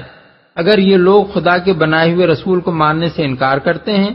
تو اس کے معنی یہ ہیں کہ یا تو خدا کی خدائی کا مالک یہ اپنے آپ کو سمجھ بیٹھے ہیں، یا پھر ان کا زعم یہ ہے کہ اپنی خدائی کا مالک تو خدا ہی ہو مگر اس میں حکم ان کا چلے۔ ام لهم سلم يستمعون فيه فليأت مستمعون بسلطان مبين، کیا ان کے پاس کوئی سیڑھی ہے جس پر چڑھ کر یہ عالم بالا کی سنگن لیتے ہیں؟ ان میں سے جس نے سنگن لی ہو وہ لائے کوئی کھلی دلیل۔ ام له البنات ولكم البنون، کیا اللہ کے لیے تو ہیں بیٹیاں اور تم لوگوں کے لیے ہیں بیٹے؟ ان مختصر فقروں میں ایک بڑے مفصل استدلال کو سمو دیا گیا ہے۔ تفصیل اس کی یہ ہے کہ اگر تمہیں رسول کی بات ماننے سے انکار ہے تو تمہارے پاس خود حقیقت کو جاننے کا آخر ذریعہ کیا ہے؟ کیا تم میں سے کوئی شخص عالم بالا میں پہنچا ہے اور اللہ تعالیٰ یا اس کے فرشتوں سے اس نے براہ راست یہ معلوم کر لیا ہے کہ وہ عقائد بالکل حقیقت کے مطابق ہیں جن پر تم لوگ اپنے دین کی بنا رکھے ہوئے ہو؟ یہ دعویٰ اگر کسی کو ہے تو وہ سامنے آئے اور بتائے کہ اسے کب اور کیسے عالم بالا تک رسائی حاصل ہوئی ہے اور کیا علم وہ وہاں سے لے کر آیا ہے۔ اور اگر یہ دعوت تم نہیں رکھتے تو پھر خود ہی غور کرو کہ اس سے زیادہ مضحکہ انگیز عقیدہ اور کیا ہو سکتا ہے کہ تم اللہ رب العالمین کے لیے اولاد تجویز کرتے ہو، اور اولاد بھی لڑکیاں جنہیں تم خود اپنے لیے باعث ننگ و عار سمجھتے ہو۔ علم کے بغیر اس قسم کی سری جہالتوں کے اندھیرے میں بھٹک رہے ہو، اور خدا کی طرف سے جو شخص علم کی روشنی تمہارے سامنے پیش کرتا ہے اس کی جان کے دشمن ہوئے جاتے ہو۔ ام تسألهم اجرا فهم من مغرم مثقلون، کیا تم ان سے کوئی اجر مانگتے ہو کہ یہ زبردستی پڑی ہوئی چٹی کے بوجھ تلے دبے جاتے ہیں؟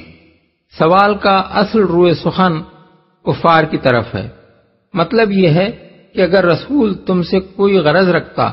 اور اپنی کسی ذاتی منفعت کے لیے یہ ساری دوڑ دھوپ کر رہا ہوتا تو اس سے تمہارے بھاگنے کی کم از کم ایک معقول وجہ ہوتی، مگر تم خود جانتے ہو کہ وہ اپنی اس دعوت میں بالکل بے غرض ہے اور محض تمہاری بھلائی کے لیے اپنی جان کھپا رہا ہے۔ پھر کیا وجہ ہے کہ تم ٹھنڈے دل سے اس کی بات سننے تک کے روادار نہیں ہو؟ اس سوال میں ایک لطیف تعریض بھی ہے۔ ساری دنیا کے بناوٹی پیشوا اور مذہبی آستانوں کے مجاوروں کی طرح عرب میں بھی مشرکین کے پیشوا اور پنڈت اور پروہت کھلا کھلا مذہبی کاروبار چلا رہے تھے۔ اس پر یہ سوال ان کے سامنے رکھ دیا گیا کہ ایک طرف یہ مذہب کے تاجر ہیں جو علانیہ تم سے نظریں، نیازیں اور ہر مذہبی خدمت کی اجرتیں وصول کر رہے ہیں، دوسری طرف ایک شخص کامل بے غرضی کے ساتھ بلکہ اپنے تجارتی کاروبار کو برباد کر کے تمہیں نہایت معقول دلائل سے دین کا سیدھا راستہ دکھانے کی کوشش کر رہا ہے۔ اب یہ صریح بے عقلی نہیں تو اور کیا ہے کہ تم اس سے بھاگتے ہو اور ان کی طرف دوڑتے ہو۔ ام عندهم الغیب فهم یکتبون، کیا ان کے پاس غیب کے حقائق کا علم ہے کہ اس کی بنا پر یہ لکھ رہے ہوں؟ یعنی رسول تمہارے سامنے جو حقائق پیش کر رہا ہے ان کو جھٹلانے کے لیے آخر تمہارے پاس وہ کون سا علم ہے جسے تم اس دعوے کے ساتھ پیش کر سکو کہ پردہ ظاہر کے پیچھے چھپی ہوئی حقیقتوں کو تم براہ راست جانتے ہو؟ کیا واقعی تمہیں یہ علم ہے کہ خدا ایک نہیں ہے بلکہ وہ سب بھی خدائی صفات و اختیارات رکھتے ہیں جنہیں تم نے معبود بنا رکھا ہے؟ کیا واقعی تم نے فرشتوں کو دیکھا ہے کہ وہ لڑکیاں ہیں اور نعوذ باللہ خدا کے ہاں پیدا ہوئی ہیں؟ کیا واقعی تم یہ جانتے ہو کہ کوئی وحی نہ محمد صلی اللہ علیہ وسلم کے پاس آئی ہے نہ خدا کی طرف سے کسی بندے کے پاس آ سکتی ہے؟ کیا واقعی تمہیں اس بات کا علم ہے کہ کوئی قیامت برپا نہیں ہونی ہے اور مرنے کے بعد کوئی دوسری زندگی نہیں ہوگی اور کوئی عالم آخرت قائم نہ ہوگا جس میں انسان کا محاسبہ ہو اور اسے جزا و سزا دی جائے گی؟ اگر اس طرح کے کسی علم کا تمہیں دعویٰ ہے تو کیا تم یہ لکھ کر دینے کے لیے تیار ہو کہ ان امور کے متعلق رسول کے بیانات کی تکذیب تم اس بنا پر کر رہے ہو کہ پردہ غیب کے پیچھے جھانک کر تم نے یہ دیکھ لیا ہے کہ حقیقت وہ نہیں ہے جو رسول بیان کر رہا ہے؟ اس مقام پر ایک شخص یہ شبہ ظاہر کر سکتا ہے کہ اس کے جواب میں اگر وہ لوگ ہٹ دھرمی کے ساتھ یہ بات لکھ کر دے دیتے تو کیا یہ استدلال بے معنی نہ ہو جاتا؟ لیکن یہ شبہ اس لیے غلط ہے کہ ہٹ دھرمی کی بنا پر وہ لکھ بھی دیتے تو جس معاشرے میں یہ چیلنج برسر عام پیش کیا گیا تھا اس کے عام لوگ اندھے تو نہ تھے۔ ہر شخص جان لیتا کہ یہ لکھا سراسر ہٹ دھرمی کے ساتھ دیا گیا ہے اور در حقیقت رسول کے بیانات کو جھٹلانے کی بنیاد یہ ہرگز نہیں ہے کہ کسی کو ان کے خلاف واقع ہونے کا علم حاصل ہے۔ ام یریدون کیدا فالذین کفروا هم المکیدون، کیا یہ کوئی چال چلنا چاہتے ہیں؟ اگر یہ بات ہے تو کفر کرنے والوں پر ان کی چال الٹی ہی پڑے گی۔ چال چلنا چاہتے ہیں اشارہ ہے ان تدبیروں کی طرف جو کفار مکہ رسول اللہ صلی اللہ علیہ وسلم کو زگ دینے اور آپ کو ہلاک کرنے کے لیے آپس میں بیٹھ بیٹھ کر سوچا کرتے تھے۔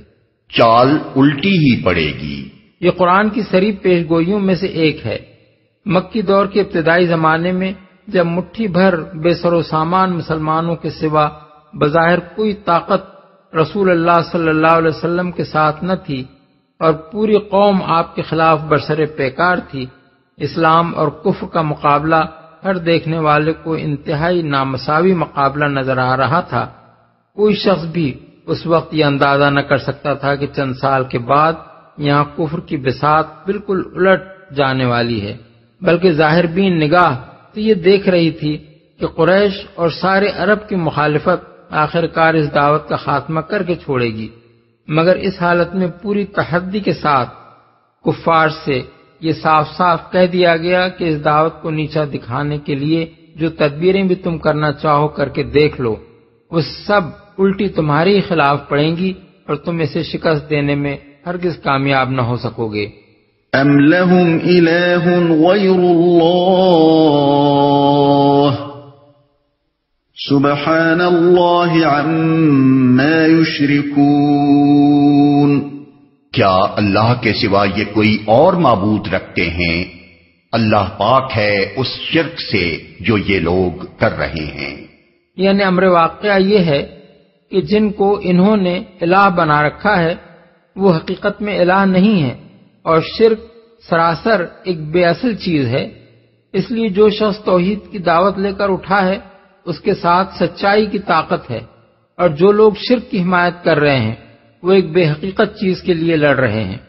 اس لڑائی میں شرک آخر کیسے جیت جائے گا؟ وَإِن يَرَوْا كِسْفًا مِّنَ السَّمَاءِ سَاقِطًا يَقُولُوا سَحَابٌ مَّرْكُومٌ، یہ لوگ آسمان کے ٹکڑے بھی گرتے ہوئے دیکھ لیں تو کہیں گے یہ بادل ہیں جو عمڈے چلے آ رہے ہیں۔ اس ارشاد سے مقصود ایک طرف سرداران قریش کی ہٹ دھرمی کو بے نقاب کرنا اور دوسری طرف رسول اللہ صلی اللہ علیہ وسلم اور آپ کے ساتھیوں کو تسلی دینا ہے۔ حضور اور صحابہ کرام کے دل میں بار بار یہ خواہش پیدا ہوتی تھی کہ ان لوگوں کو اللہ تعالیٰ کی طرف سے کوئی معجزہ ایسا دکھا دیا جائے جس سے ان کو نبوت محمدیہ کی صداقت معلوم ہو جائے۔ اس پر فرمایا گیا ہے کہ یہ خواہ کوئی معجزہ بھی اپنی آنکھوں سے دیکھ لیں، بہرحال یہ اس کی تعویل کر کے کسی نہ کسی طرح اپنے کفر پر جمے رہنے کا بہانہ ڈھونڈ نکالیں گے، کیونکہ ان کے دل ایمان لانے کے لیے تیار نہیں ہیں۔ قرآن مجید میں متعدد دوسرے مقامات پر بھی ان کی اس ہٹ دھرمی کا ذکر کیا گیا ہے۔ مثلا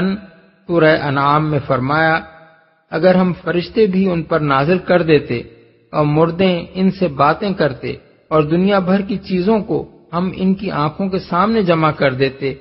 تب بھی یہ ماننے والے نہ تھے۔ آیت 111۔ اور سورہ ہجر میں فرمایا، اگر ہم ان پر آسمان کا کوئی دروازہ بھی کھول دیتے اور یہ دن دہاڑے اس میں چڑھنے بھی لگتے، پھر بھی یہ لوگ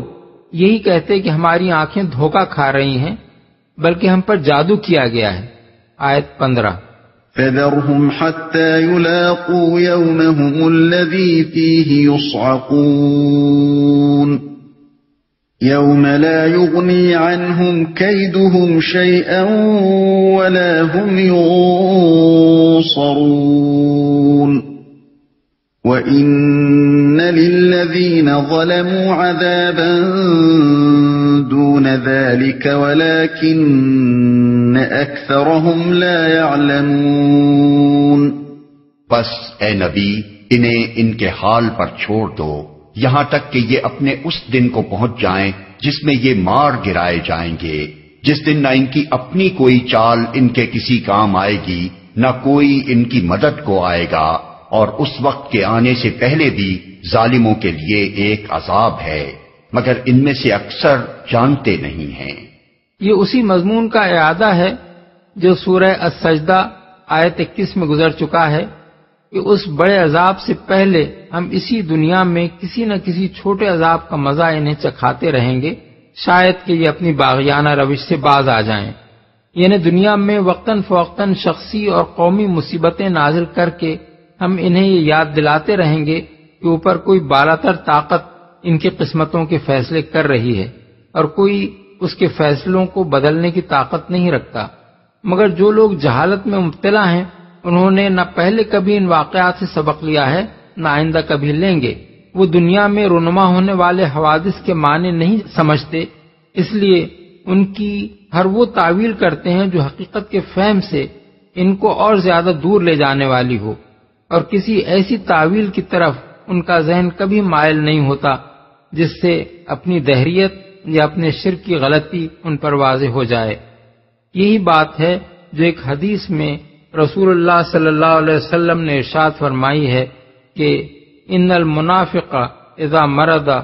ثم عوفیا کان کالبعیر عقلہ اہلہ ثم ارسلوہ فلم یدر لما عقلوہ ولم یدر لما ارسلوہ۔ ابو داؤد کتاب الجنائز۔ یعنی منافق جب بیمار پڑتا ہے اور پھر اچھا ہو جاتا ہے تو اس کی مثال اس اونٹ کی سی ہوتی ہے جسے اس کے مالکوں نے باندھا تو اس کی کچھ سمجھ میں نہ آیا کہ کیوں باندھا ہے، اور جب کھول دیا تو وہ کچھ نہ سمجھا کہ اسے کیوں کھول دیا ہے۔ وَاصْبِرْ لِحُكْمِ رَبِّكَ فَإِنَّكَ بِأَعْيُنِنَا وَسَبِّحْ بِحَمْدِ رَبِّكَ حِينَ تَقُومُ وَمِنَ اللَّيْلِ فَسَبِّحْهُ وَإِدْبَارَ النُّجُومِ۔ اے نبی اپنے رب کا فیصلہ آنے تک صبر کرو، تم ہماری نگاہ میں ہو،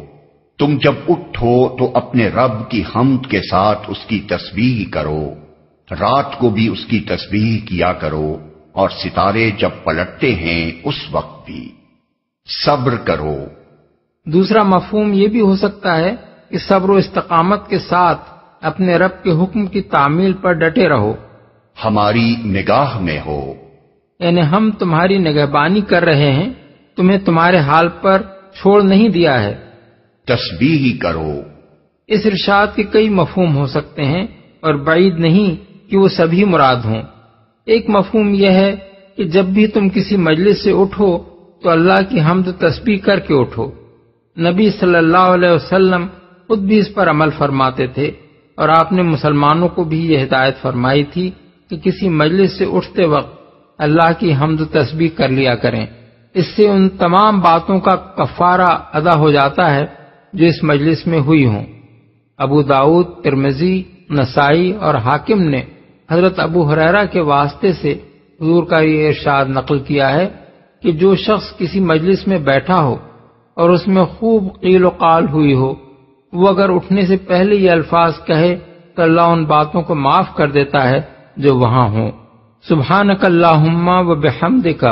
اشہد ان لا الہ الا انت استغفرک و اتوب الیک، یعنی خداوندا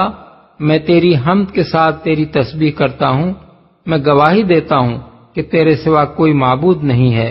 میں تجھ سے مغفرت چاہتا ہوں اور تیرے حضور توبہ کرتا ہوں۔ دوسرا مفہوم اس کا یہ ہے کہ جب تم نیند سے بیدار ہو کر اپنے بستر سے اٹھو تو اپنے رب کی تسبیح کے ساتھ اس کی حمد کرو۔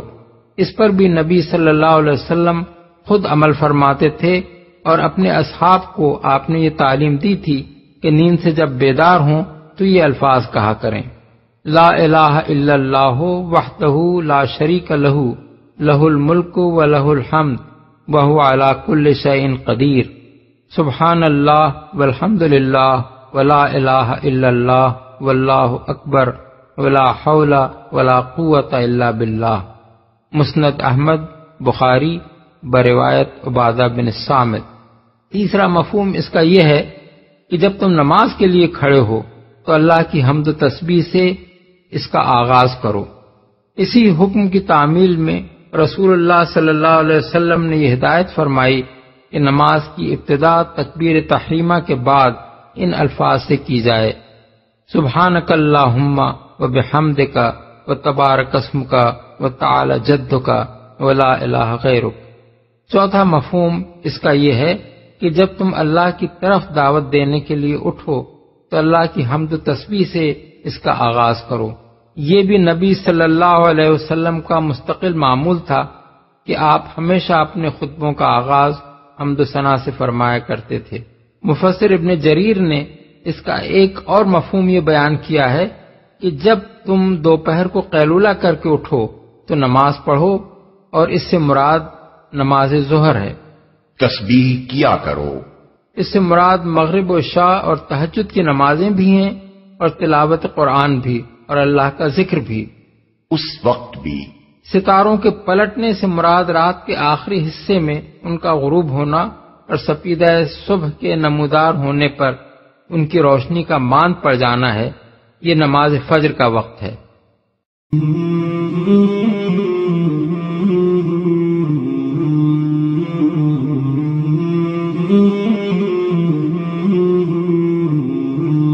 مولاي صل وسلم دائما أبدا على حبيبك خير الخلق كلهم، مولاي صل وسلم دائما أبدا على حبيبك خير الخلق كلهم، مولاي صل وسلم دائما